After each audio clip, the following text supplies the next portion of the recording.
Looks like they're going to be making a Willow series on Disney Plus. The George Lucas movie that came out in like the late 80s. This is supposed to be like the next Lord of the Rings, and just kind of absolutely went nowhere.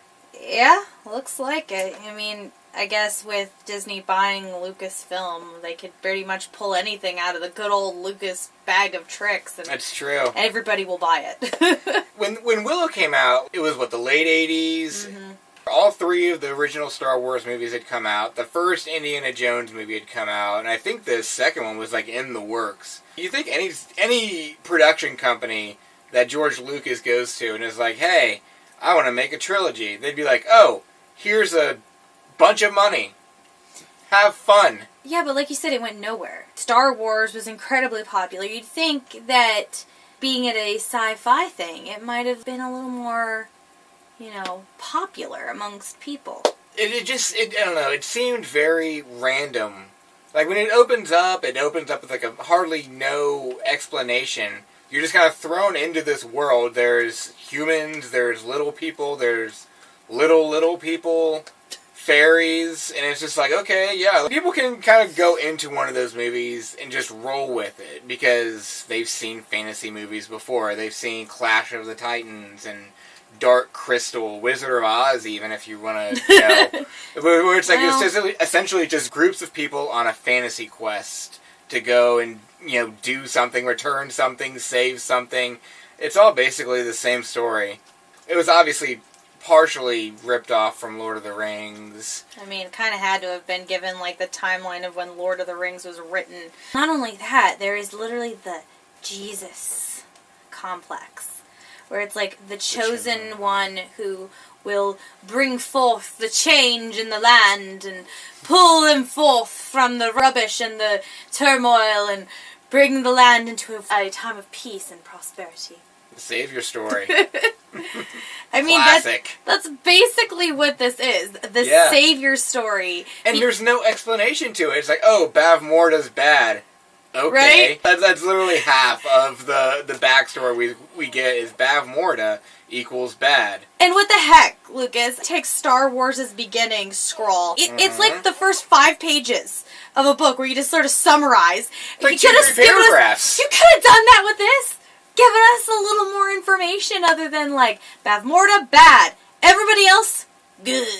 There's also, apparently other realms, too, because you have that conversation with Eric and Mad Mardigan, and they're talking about how, they used to fight together, but then now they're on different allegiances. So it's okay, so there's other kingdoms around, there's other races of people around, I guess is what they are. I don't really know, too, if they are kingdoms. It's a town of little people. But it was a large casting call for little people, so obviously this was meant to be, a race of people, these Hobbit-esque people.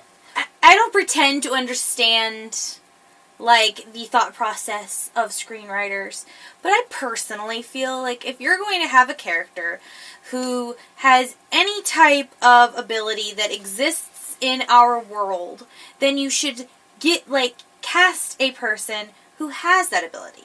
Whether they are deaf, or really tall, or they're really small. So if you're going to do something like that, you really go for it because, these people can actually give you a better performance because they literally live what you want. Lord of the Rings, you have a bunch of guys in green screen running around. And yeah. But they have that, too, in Willow. Yeah. And that's the interesting thing, is you can see what it looks like when they try and CGI little people and how bad it looks. Brownies! Yes. They clearly were not there the entire filming, and they just did their entire roles against a green screen, and they just stuck them in there in post. That's what it looked like in the 80s when you were going to do a shrunken person. Fully formed humanoids that are just really small? Really, really small. Yeah, there's no explanation. They just call them brownies in there, too. Yeah. But they're exactly like borrowers. Borrowers, brownies. Mm-hmm. And they're like the fairies, little, whoosh. Right, that's not explained either. Who's that floating queen lady? Is she queen of the fairies? Because or queen of the brownies? Why couldn't she go and help out? The more like powerful people, the better. Like instead, she gives Willow her wand and goes like, "Oh, take this to another sorceress who will then take care of everything." Putting all of her eggs into one basket and going like, "Okay, so I'm just gonna let you handle this because the baby likes you." Sorry, Alora Donnan. Oh yeah, you don't even know the name of the baby until she tells her. What kind of magic baby is this that she's magically telling the fairy lady through her is this like mind powers like the friggin' Twilight baby where the baby can touch you and like share its thoughts? Then you have the scene where Mad Mardigan goes to walk away and the baby's like, "No, we're crying because we need him or whatever." Like, why does this baby know so much? Why is this baby all-knowing? See, we're running into the huge problem here that everything was shoved into this one movie. And Lucas is kind of known for his movie trilogies, but from what I heard, he originally wanted Willow to be a TV series. So, the movie would have stretched out into, like, several episodes of a series instead of just one big movie. Then maybe we would have gotten an explanation about Bavmorda, Willow and his people, the friggin' Daikinis is what they call the large people. The regular-sized people? Are they regular-sized or are they giants? Oh. Because they call them giants. And like everybody else, other than them, every other people are smaller than them. So maybe they're giants. There's just no world building. Like I said, you're just thrown into all this, and it just seems like a generic fantasy tale from the get-go. Where a poor farm boy, Star Wars, is thrown into a situation where he has to just solve everything. I mean, poor Willow. Okay, first off, Warwick Davis, amazing actor. I love him to tears. He is so versatile. Literally was 17 years old when he was acting in this movie. So he had to learn how to take care of a baby. He's doing magic. Yeah. He had to learn all those magic tricks at least. Right? But if you would have broken up that whole, obviously from the beginning until maybe like the start of the journey or even up to when they first meet Mad Mardigan, like basically make that your first episode, that would have given them a lot more time to do world building, which is really where it falls apart for me. We would have had the baby introduced, we would have had Willow introduced in his village, and then we would have known everything about them. And then you move on to the Daikinis where we meet Mad Mardigan. Also, I'm going to be honest with you. Yeah. I had a crush on Mad Mardigan. It's understandable. He was a stylish bad boy with a pre-Jack Sparrow hairstyle. He's meant to be that sort of, bad boy. Who was apparently a swordsman. Yeah, he calls himself the greatest swordsman in the land. You don't see him use a sword for like an hour and a half of this 2-hour movie. I mean, when he does use it, though, he does have a lot of flourish. Oh, a lot of flair. It makes it look cool. It makes me want to learn how to use a sword. Right? But I go out and use a sword looking like that, and they're going to laugh at me. What's this guy? Is he juggling the sword, or is he going to fight? But that's the thing, too. Like, that's all we know about Mad Mardigan. A, he's in a cage. He used to be a soldier. B. And C, he's the greatest swordsman who ever lived. Oh, and D, he's a player. Yeah, you find out that he's pretty good at dressing like a lady. Which, once again, time period. Man dressed as a woman. Oh. Of course. Things that don't age well. There's a list. But that does give you one of the best pickup lines of all time. It's true. Wanna breed? I just see Val Kilmer just like... tempting. But no.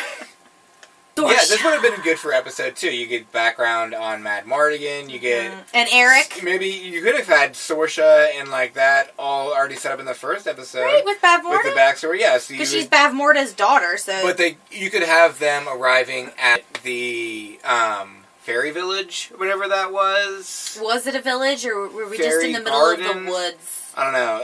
Like I said, it's basically the whole scene from like Lord of the Rings where they go and visit the elves in the woods and they give them a bunch of magical items to help them on their journey and send them off in the right direction. I'm pretty sure that before Willow left the village, he was given acorns that could turn things into stone. If you're going to choose something that is a weapon, I'm just going to say Acorn is not the best. Yeah, they definitely stepped up their wizard game talking to the Fairy Queen. Yeah. They went from talking to that old kook in the village to talking to the actual fairy... The Fairy Queen. I'm just going to call her the Fairy Queen. I don't know what else she is. Because we have that really great... I don't even know if we give her a name. Yes, Cylindrial?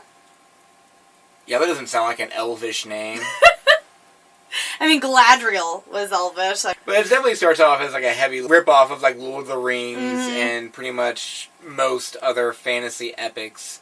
But then it differs in that like most of his group literally just ditches him and goes away, except for his best friend, which doesn't take a whole lot of coercing to have him leave. ditch. Yeah, definitely not Samwise. No, but then you're right. It turns into this roaming band of misfits that they pick up along the way.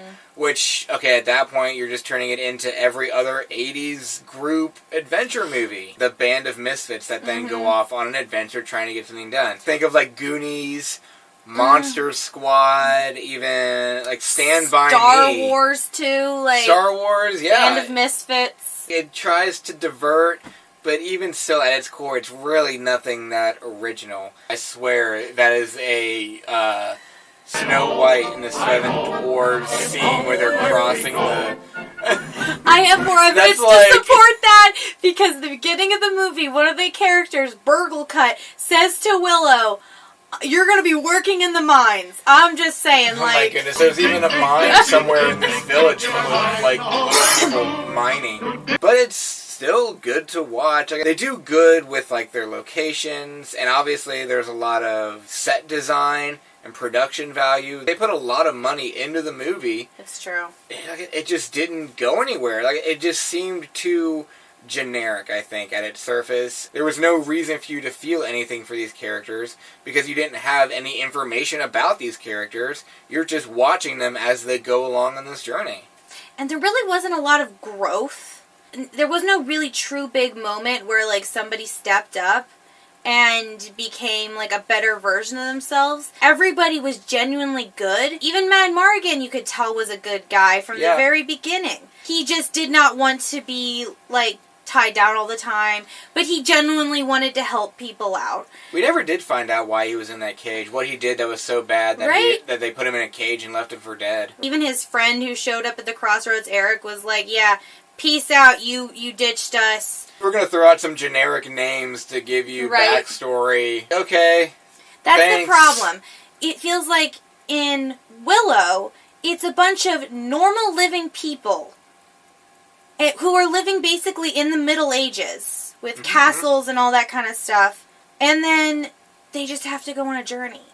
Like, everything just sort of feels thrown in there. Like, oh yeah, we got to make this fantastical and fantasy. So let's throw in trolls and fairies and brownies and wizards and sorceresses. And let's just, have them all fight for power. Because there's no explanation as to the realm. Why Bavmorda is the ruler of everything and is so horrible. Like, I get it. She stole the pregnant lady when she heard about the prophecy. I also questioned how she gathered all the pregnant women.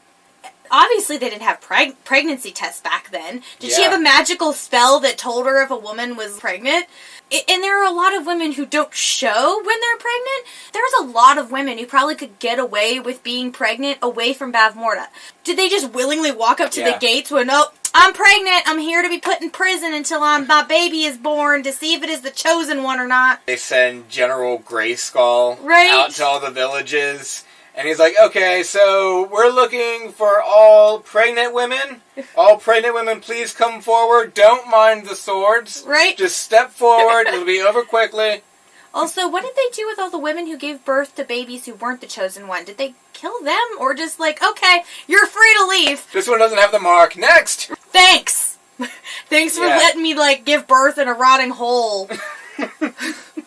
Nothing is put together and nothing makes sense. Like, it's all just, fantasy!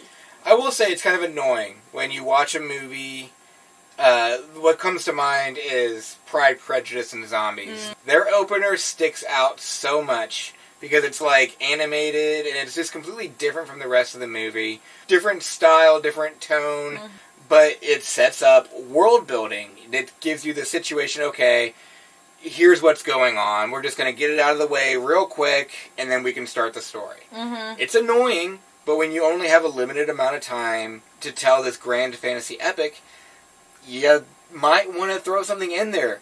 You know, a cutscene at the beginning, a text scroll. A flashback, for God's sake. I would even take a flashback, and I hate flashbacks. Narration, even. Goodness, right? Give me something. Tell me why Bavmore does a bad girl. And also, just to dial back, the baby is sent down the river to protect it. Yes. Moses, chosen one thing. I will say, though, the dog, was it Rottweilers that they had dressed up in, like, costumes? These vicious dog things. That was pretty good. And that was scary. When that wet nurse, or what is it, midwife? Yeah, the midwife and the wolf things caught up with her. those dogs, I will say, you're like, huh. And then you see them running through the village with the hobbits, not the huskies. There's a lot of good story there. And if George Lucas had the room to tell his story, if he had been allowed to make it into a TV series, it probably would have been better. Yeah, they crammed everything into that movie. What the heck are they supposed to do for the series? Well, you can say, oh, if the movie had done better, they would have made sequels. What would they have been about? Because they didn't make more movies, George Lucas just turned the story into a book series. So that way, at least the fans could have, like, a nice, continuation or end to these characters or whatever. But like you said, the first movie, wraps everything up pretty concisely. So what were these other movies going to be? What were in these books? I don't know. I didn't read them, mostly because they didn't make a movie out of them. But I didn't read them because I didn't know they existed. It's not like at the end of the movie they go, for continuation of this epic with Willow, check out books in your local bookstore. I would have been like, okay, cool. Yeah, I want to know if there's something else interesting. But I don't feel like there's going to be anything else interesting other than maybe like, oh, Laura Dannon is now an adult. And now is she like, oh, maybe they do it where she takes over the kingdom. Because at the end, it appears that once, like, Saoirse, who randomly switched sides from her mother to the good side because Val Kilmer was hot. Is Bavmorda dead at the end of this? Yes. Because, I mean, to be honest, I never really finished the movie. The climax is so long. I remember watching two old ladies fighting. It is falling asleep, like waking up to two old ladies fighting. I'm like, wow, this thing really just drolling on. I agree with you. All of the fight scenes were uncomfortably long. However, watching those two badass old ladies in this epic magical battle was probably one of the best freaking things I've ever seen. Because, yes, it sounds long. Great to watch two old people go at it.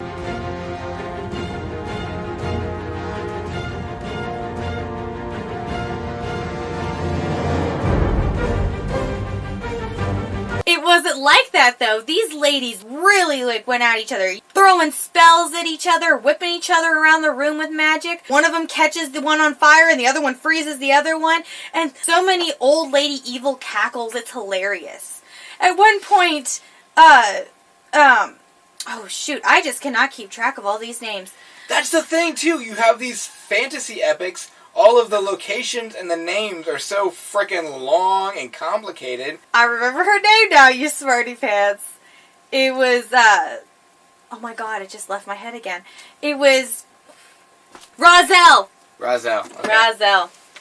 Razel. Just call her Raz. Raz defeats Bavmorda at the end of the movie. So then, what's the baby for?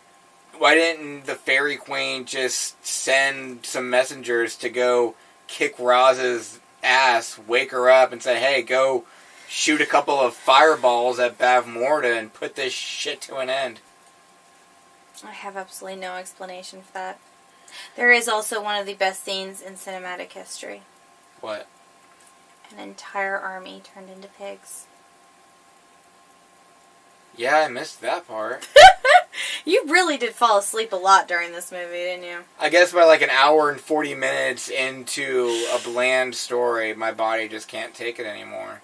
But now I feel like I need to watch this movie. I feel like... watch it again? I should watch it again and see how it really ended instead of just falling asleep at two old ladies fighting and waking up when all is well. And everybody's in white and flower petals are falling down like the end of Lord of the Rings. What is happening? Oh my gosh, so many Lord of the Rings moments. Should they sue someone?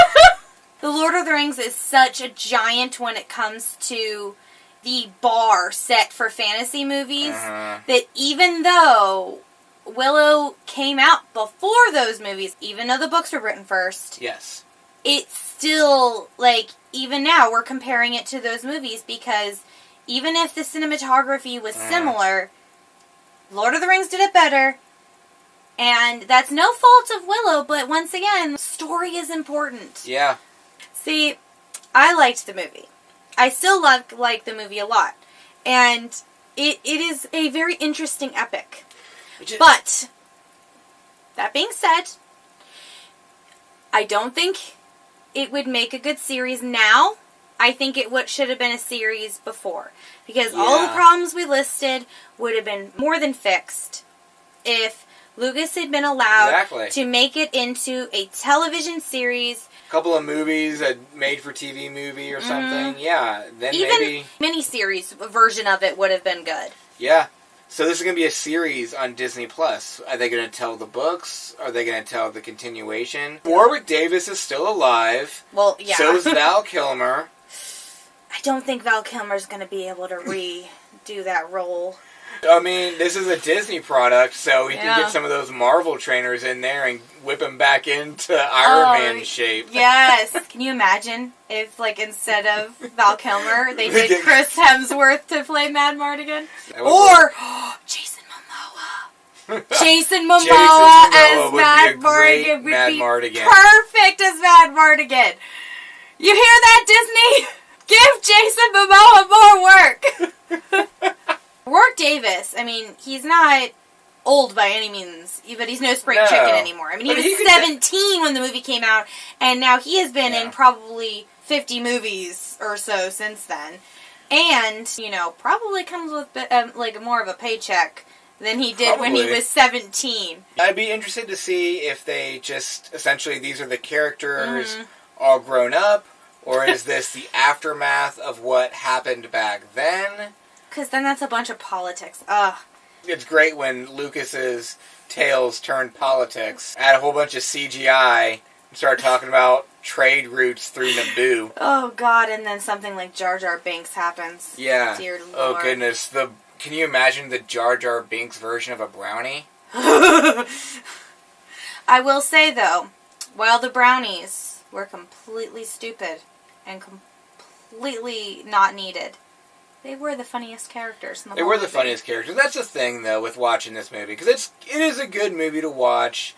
The story is pretty generic, but I can watch a movie for more than just its story. I can know the end of a movie that I haven't seen before and still watch it and enjoy it.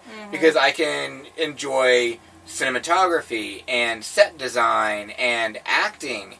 And I can appreciate the effort that goes into a movie and still enjoy it. That's what I get out of Willow. I enjoy watching it. I think it's what I get. Their actors put their all into it, and that's what makes it a better story. Val Kilmer is funny. He's got charisma. Warwick Davis puts forth, like, all this emotion and strength. You can feel the love between him and his wife in the village. The affection he feels for the baby. Even the affection he feels for freaking Mad Mardigan. Yeah. Like, he's a very loyal guy, and that's what the best part is about this movie, is those actors. Even if Val Kilmer was, like, well-known back then, and Warwick Davis wasn't, they had a chemistry. Yes. And it worked so well because it wasn't a buddy cop movie. No, It wasn't like, you know, it wasn't like they hated each other or anything like that. They had some differences, but mostly they got along, and it made it work really well. And I love the scene where Mad Mardigan is trying to go off on his own thing, but Willow shows up. He can't leave this baby alone with this person who has no idea what they're doing, trying to throw acorns at people. And he's like... just going up to random women asking them for milk for the baby. Right? So it's like, what are you going to do? And that's when you can tell that he's actually a good character. Mm-hmm. He's not just that he has redeemable qualities. It's that he's actually a good person. And he, at the end of the day, will do what's right. But you can tell the chemistry between the two of them. That is storytelling without using words. Mm-hmm. I wish they would have used a little bit more words in some place. But... It's a good movie, and it's good watching the chemistry between the actors. And you can tell, too, that, I mean, yeah, they had stunt doubles, I'm sure, for a lot of things. Mm-hmm. But, I mean, this is still a time when you see somebody jumping off of a wagon onto the ground, that stunt double, or that stunt actor, literally just had to jump off of that high-speed wagon, just take that hit.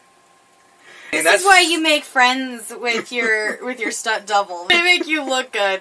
When it really counts. Yes. Honestly, like, can you imagine Chris Hemsworth or even Jason Momoa? Like, if they did not have good stunt doubles, you gotta get it. They would not nearly have been as cool. I mean, a hot face and body can only get you so far. And yes, they are hot. Sorry. Again? I mean, I'm not saying you're not. I get it. You don't need to defend yourself. Honey, I chose you. Oh, yeah, because your options were not Jason Momoa or me. Jason Momoa wasn't in your high school math class. Jason Momoa, if you hear this. Oh, my God. No!